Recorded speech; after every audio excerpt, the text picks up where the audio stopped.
It's Pastor Kim coming to you with a midweek message. Whether you have been a Lutheran Christian all your life, or if you're just beginning to learn what life as a Lutheran is all about, it's always a good thing to have somewhat of a refresher course every now and again. For some of us, it's been a long time since we learned the contents of Luther's Small Catechism, even though after the Bible, it contains the very basics of our faith. Over the next several weeks, the midweek messages I bring will be based on the Small Catechism. Whether it's the first time you've heard what's inside, or the first time in a long time that you've heard it, I invite you to listen carefully and to think about the deeper meaning of the familiar words we say so frequently. If you have a small catechism at home, get it out and use it with me over the next several weeks. If you don't have one and would like one, just call or email the church office and we'll make sure that you get one. Also, a reminder that the whole Small Catechism is in the very back of our hymnal, the cranberry-colored Evangelical Lutheran Worship. So, what is Luther's Small Catechism? Well, it's a teaching tool written by the German pastor and Bible professor Martin Luther way back in 1529. Its purpose was to explain to the people the chief parts of the Christian faith: the Ten Commandments, the Apostles' Creed, and the Lord's Prayer. Luther thought it was necessary to produce such an explanation because he was completely dismayed by the lack of knowledge that most people actually had about what was supposed to be their faith. At first, these explanations were printed on large sheets of paper that we might think of as a small poster today, and they were sold for the equivalent of a few pennies each. But as more and more of these were sold, printers began collecting those individual papers and putting them together in a smaller handbook.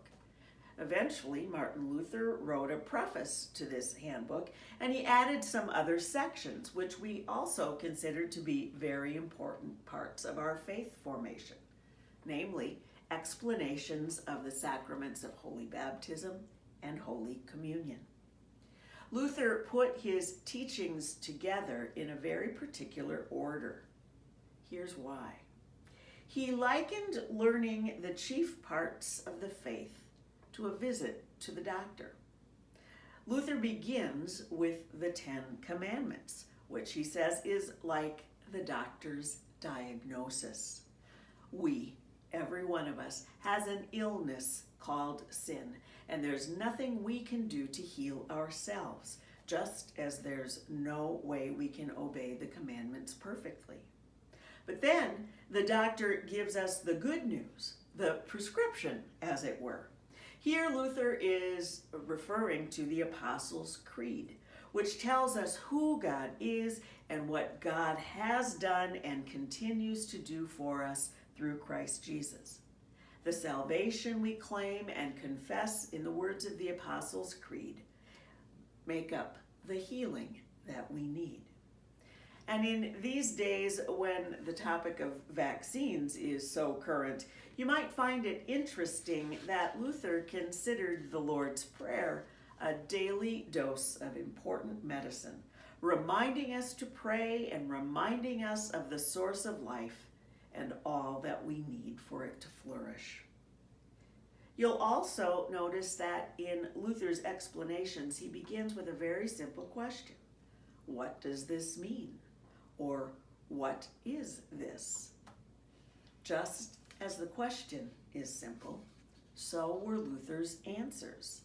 Of chief importance to him was that his flock and his students would find the center of their faith in Jesus. Doctrines and rules weren't nearly as important, and they weren't his first concern. Bringing the good news of Jesus Christ was his main objective. The intricacies of theology were not what brings life-changing faith. No, Luther wanted everyone to know that it's all about Jesus. Even 500 years later, we still use the Bible and Luther's Small Catechism in our faith formation for young people. It surely has been presented differently over the centuries, but the basics of the faith remain. Like Jesus himself, they remain the same yesterday, today, and forever. So, that's our introduction to the Small Catechism.